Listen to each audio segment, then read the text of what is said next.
Hello, everyone, and welcome to the Jeffrey Epstein Show. I'm your host, Bobbycapucci, and this is a morning update.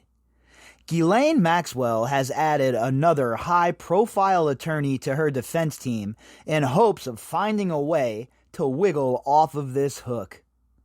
When you have the sort of money that she has, and when you have the sort of access to the best attorneys, well, this is what happens. You end up adding a ton of attorneys to take your case in hopes that all of these great attorneys together can come up with some bullshit loophole to figure a way out for you. My question is, why does she still have access to her funds? Who is paying for her lawyers? Shouldn't all of her money be frozen? You would think that every dime of hers would be frozen at this point, so I wonder how she is paying for all of these high-profile lawyers. The lawyer that she added tonight, or recently, is quite the doozy. And that lawyer is Bobbi Sternheim. If you follow geopolitical matters, then you know that she was the lawyer who defended Khalid al-Fawaz, who ended up being sentenced to life for the Kenya bombing of the U.S. Embassy in 1998. She defended him, and that's where she got her claim to fame, I guess you should say. But she is a very well thought of lawyer, highly respected in her field, and she is good at what she does, according to all reports. But I don't think it matters, folks. At this point, with the evidence that's going to be presented against Ghislaine Maxwell at the trial, and I'm not just talking about the evidence from these 4 charges that we're looking at here. I mean these first charges that we're looking at here. I mean afterwards.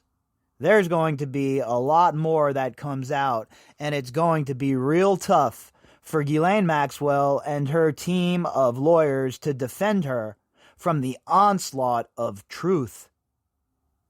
You see, because there's only so many ways you can wiggle out of something, right? When the truth is dropped in the lap of a jury, there's no way that they're going to be able to defend Ghislaine Maxwell and her behavior. If the circumstantial evidence is telling the story, this lady has zero chance of walking, of beating this, of finding a loophole, of having a technicality pop up that she can exploit. And I think that the prosecution most certainly has their foot on her throat, and they are pumping her behind the scenes. Now, I don't know if she's cooperating, if she's signed a proffer. I don't know any of that. I don't have that information. I'm just going on what we've been basing the whole entire narrative on up to this point, right? What is likely to happen now that she's in custody? A, is she going to give up other people to try and save herself? Or B, she's going to be closed-lipped and she's going to take her punishment like a G. Yeah, I'm going to say she's going to take the Tekashi 6ix9ine route, folks. The Henry Hill route. They don't make them like they used to back in the day, right? And especially people like Ghislaine Maxwell. Everybody's turning state evidence these days when they get caught up in a criminal conspiracy. Never mind a quote-unquote socialite. Please. So I know that there's definitely more going on behind the scenes, and we've seen that from the articles that we've read recently about how the investigation is still active, how it's expanding, and how that these indictments that we see for Maxwell are just a part of an overall larger investigation.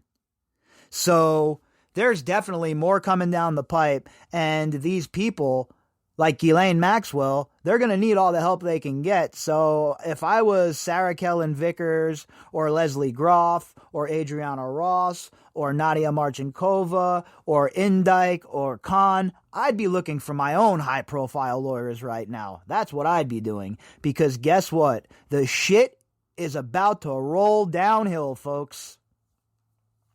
All right, let's check out our article tonight. This is from the New York Post.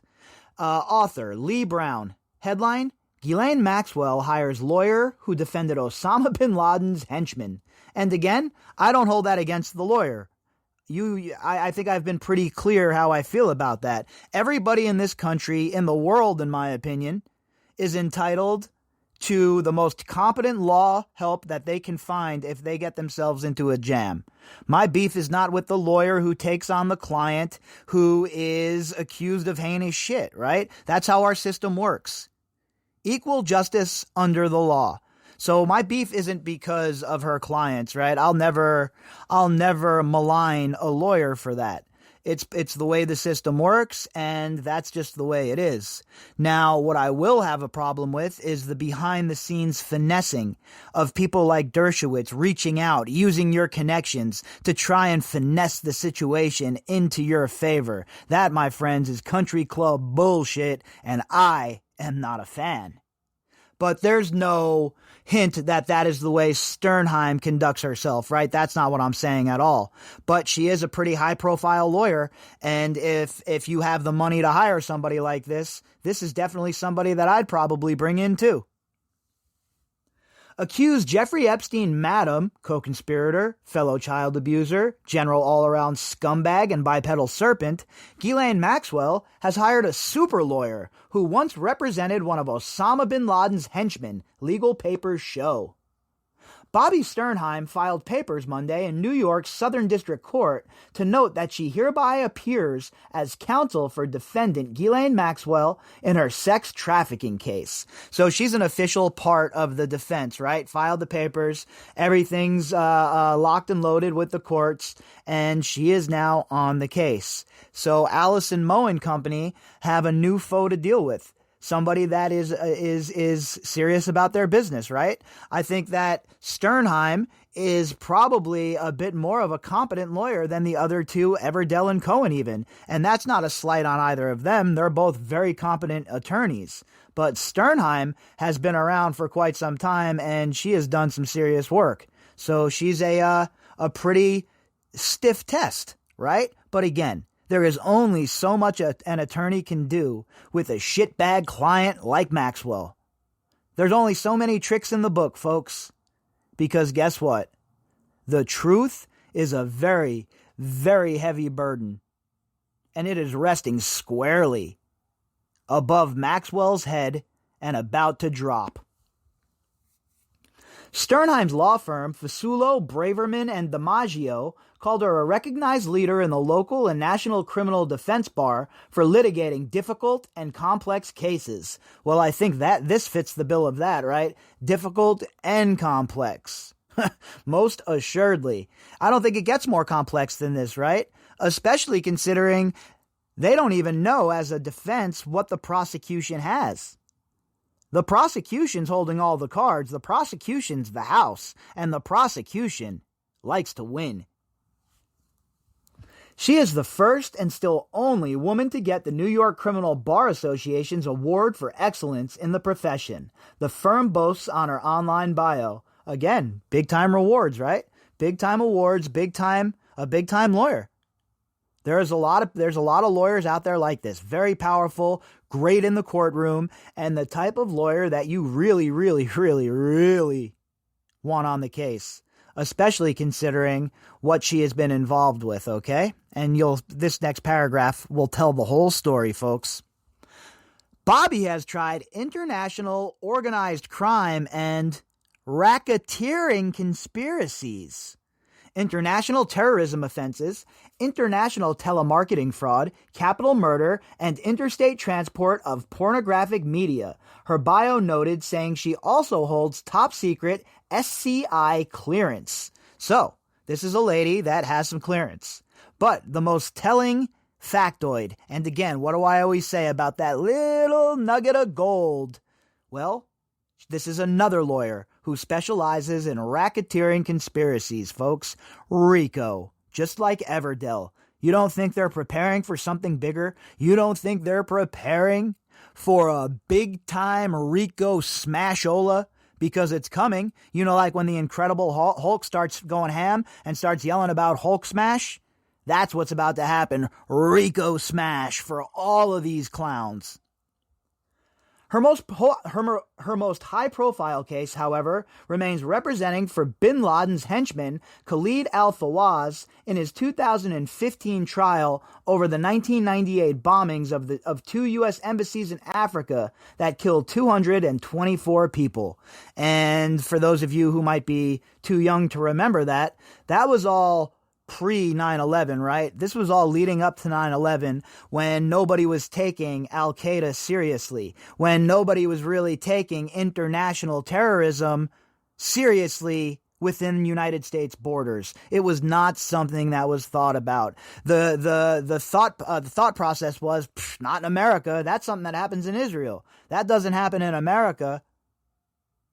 And the American authorities became lax, and well, I won't even get into it, but that whole entire situation that led up to 9/11, this was one of the flashes for us, right? A flash into the future. When they attacked this embassy, it was, all right, game on. And we see the result of what happened after that.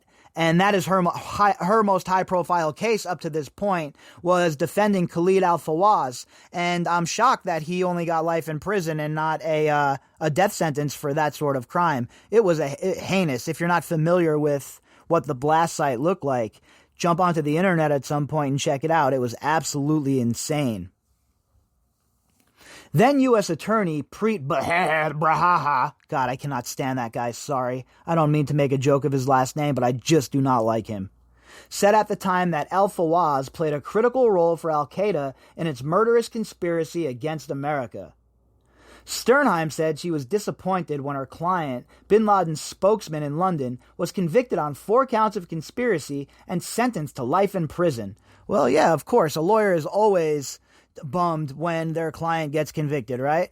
A lawyer, their job is to make sure that their clients don't go to prison, that they don't go to jail. So it hurts their profile if their clients get hemmed up. But when you're a high-profile lawyer like Sternheim, it's a little different, right? Because the stakes are much higher. The stakes were life and death, and at the very least, she was able to make sure that he only got life in prison.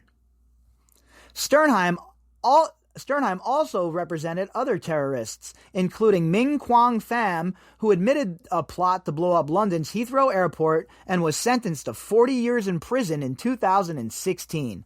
I have no idea who that person is. She is listed as a super lawyer, one of those recognized by their peers for their outstanding work and commitment to the spirit of the legal profession, the site said. So I guess the other scumballs in so-called polite society got together and gave her the nod of approval. Well, maybe we'll call that, when you're a super lawyer, maybe we'll call that the Dershowitz nod of approval, right? Because I'm sure Mr. I Kept My Underpants On has to sign off on that, right? I mean, according to him, he's the greatest lawyer of all time. He is the lawyer to be all lawyers. He is the chief of chiefs, the greatest person to ever litigate a case ever. Just ask him. Their knowledge of the law, professional work ethic, and advocacy on behalf of their clients allow them to stand out among other attorneys in the field, super lawyers said. Sternheim is not Maxwell's only high-profile lawyer in the team battling to get her off charges of conspiring with Epstein to sexually abuse young women. No, she has several powerful lawyers, right? Cohen, who handled the hearing, is a powerful lawyer in his own right. And Everdell is very highly thought of in his profession. An ex-prosecutor from the SDNY, a man that knows how to navigate himself a RICO case for sure. And if you think that Ghislaine Maxwell is not thinking the long game, if you think her law team isn't giving us a few hints here by bringing in more skilled lawyers who are prepared to deal with a large-ranging RICO investigation, then you're just not paying attention, folks, because that is exactly what's going on from where I'm sitting. This case is growing by the minute. This case is expanding by the minute. All that's left to see is how far the prosecutors go. All that's left to see is if the prosecutors and the Department of Justice are going to do their job. Because I can't see a bigger slam dunk for the office of the SDNY than the one that's sitting right here in front of us. Just from circumstantial evidence alone, it's enough to have a grand jury indict these people. And with all of the sealed indictments that we are not aware of yet, the people who are mentioned in those sealed indictments and the people who are going to be held responsible, well, I have a funny feeling that it is not going to be much longer before we see some more arrests made here. I think that the way the case looks, the way it's growing, the way it's expanding, and the fact that Ghislaine has brought in this other lawyer, Miss Bobbi Sternheim, at this point, I think it's a tell, and it's foreshadowing into the future of what her and her legal team expect to come down the pipe at any moment. The question is, just how far is the prosecution going to go? And are we finally going to get RICO? If you'd like to contact me, you can do that at bobbycapucci@protonmail.com. That's BOBBYCAPUCCI at protonmail.com. You can also find me on Twitter at BOBBY_CAPUCCI. All of the links that go with this episode can be found in the description box. And like I said, folks, I'm backed up on the email. Give me some time. I'm not ignoring you. I'll try and get to you as quick as possible. And if you'd like to talk earlier than that, jump over to that Facebook page that I'm going to link and leave a message there, and we'll pick the conversation up in that thread. All right, everybody. I will be back later on with the Daily Drop. I hope you all have a fantastic morning.